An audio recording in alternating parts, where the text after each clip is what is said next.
let's say that you're about to have a really difficult conversation. Okay. What are some of the things you absolutely should not do that most people do when they're going to have one?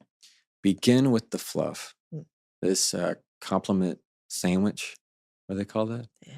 It's the compliment sandwich is a little hard to chew Mm, and almost impossible to swallow. It's this idea of when you give the, hey, look, we've really enjoyed your time. We could do this. You're such an awesome person. You're so great, Cody. Uh, so listen, and then they deliver the bad news. Well, that just means whatever they said before it wasn't true. They said the word but, meaning everything that came out of it didn't mean anything. It's like saying, I love you, but that's got to go. Like everything, it doesn't matter what they said before. It's always the end. So what you do is you leave them to kind of just twist in the wind, and it's not nearly as genuine. So instead, what you have to do is leave with the difficult. Trust me, it will make it easier. It only gets harder if you start with the easy and gradually progress to the bad news. When somebody says something like, this is going to be hard to hear, versus me saying, hey, Cody, listen, you know how it's been really hard here lately, and look, this economy, and the economy, like whatever it is, you keep on going, versus me saying, Cody, this is going to be hard to hear. Cody, this is going to be hard for us to talk about. This isn't going to be fun. You're not going to like this. Or just as simple as, this is going to be a difficult conversation. All of a sudden, Cody's going to ready herself and go, okay, it's kind of this, all right, lay it on me. Everybody who you could possibly say that to has that same power. yeah. When you try and babyfoot it around and start with the icing, you're being disingenuous. And what you're saying is, you're not emotionally resilient enough to handle it. Mm, I'm too afraid to disappoint you because I want you to still like me. But mhm. in truth, the kinder thing is to say, I'm telling you this way because I like you. Or even if you prime the conversation of, Cody, I'm telling you this because you can take it. Mhm. I'm telling you this bad news because I like you. And I have to give it to you.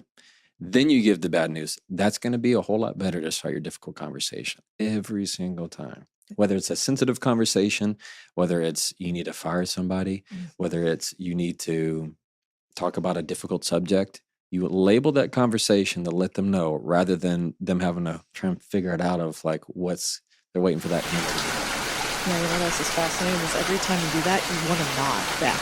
Like if you say, Cody, this is going to be a difficult conversation. My initial reaction is like, okay, Yep. yep, Got it. yes, it will be. Like Yeah. it feels like truth. You've already got me having confirmation Yep. verbally or physically. So Mhm. it's interesting. And you always think the worst. Yeah. If I were to say, Cody, I got bad news, you're going to think somebody died. Or you might be thinking you're getting fired. Or you might be thinking you're going to think the very bottom of it. And if it is the bottom, then you expected it. And if it's not, most of the time it's not as bad as you think. You go, oh, okay. Oh, that's it.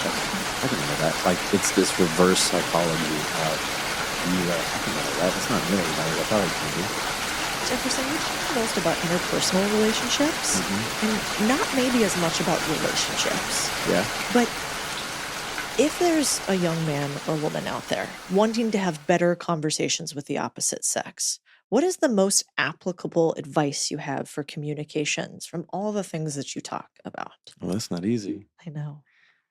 For when it comes to real relationships that you're wanting to build, one is transparency. Mm, Like the number one killer is the assumed or unspoken expectations. mm, Let's put it in everyday life.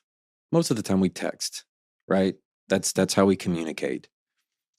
When you read into somebody's text and the voice that you hear it in, and you expect it to be ugly or not nice, and it's a fine. Oh, okay. Oh, yeah, fine. All right, good night. Like it's one of those as simple as oh, okay, I guess they hate me. As soon as you get to that point in your life, or any time in that conversation, you are already setting yourself up for failure in communication in the long run. mm, You have to voice what those expectations are. So even if you were to, let's say, text that, if you can quickly text back, did you mean for that to be short? Or did you mean for that to sound upset? And they go, no. I was just in the middle of X, Y, and Z. Or, well, I just didn't like that you said this. Oh, okay. And let's address it. This goes back to this fear of wanting to say the hard thing instead just complaining about it and then later calling them a narcissist. Yeah, exactly. It doesn't work out well, but it's all over the internet. Right. So what's better to say, did you mean, Jefferson, to sound upset? Or did you mean, Jefferson, to be short? Or to say, I took it as short? Like, no, it should always be on them. That. Did you mean for that? For that. I'm not saying you. Yeah. So don't put their name in there. Don't personalize it. Good one. Detach it. Detach the personalization. So that way it's not feeling like it's a you. And you don't want to take it on yourself because that sounds a little too, I don't know what to say. I feel like you are being short. That would not sound as smooth. That wouldn't be dismissive. That might be too much. There's nothing wrong with that. I mean, that's perfectly fine. But the did you mean is giving them the grace of the fact that they did not. Without internalizing it. And so it's not even you. It doesn't get to the point of me feeling like that. It's just simply, hey, I'm giving you a quick mirror here. Did you mean for that to sound upset? It's very clever. Did you mean for that to sound rude? Or between me and my wife, it's did you mean for that to sound short? Because we're on the go and we're doing things. And sometimes it's like, oh, okay, well, I guess she's mad. Yeah. But it's just I'm dropping off the kids. I'm running this errand. I'm on the phone with the client. I'm texting you while I'm on the phone. Right. And so a lot of the times it's just the did you mean, because most of the time they did not mean. It's wild though how those few words change so much. They So it's change like, everything. I know. So you really got to pay attention. You got to read the book. You got to read it twice. It's an incredible book. I think you've already sold hundreds of thousands of copies. You have people over the world learning how to communicate with a little bit more kindness on both sides. Thank you. And it's not manipulative, which I really love. We're not in the era of some guys that are, that I knew historically who taught about seduction and communication. This seems to be in a very wholesome way. Might be your Beaumont roots. You're probably right. You think so? You're probably right. Well, thank you, Cody. If you had to leave people with one thought, like your favorite part of the book that you want them to take with them today, what would it be?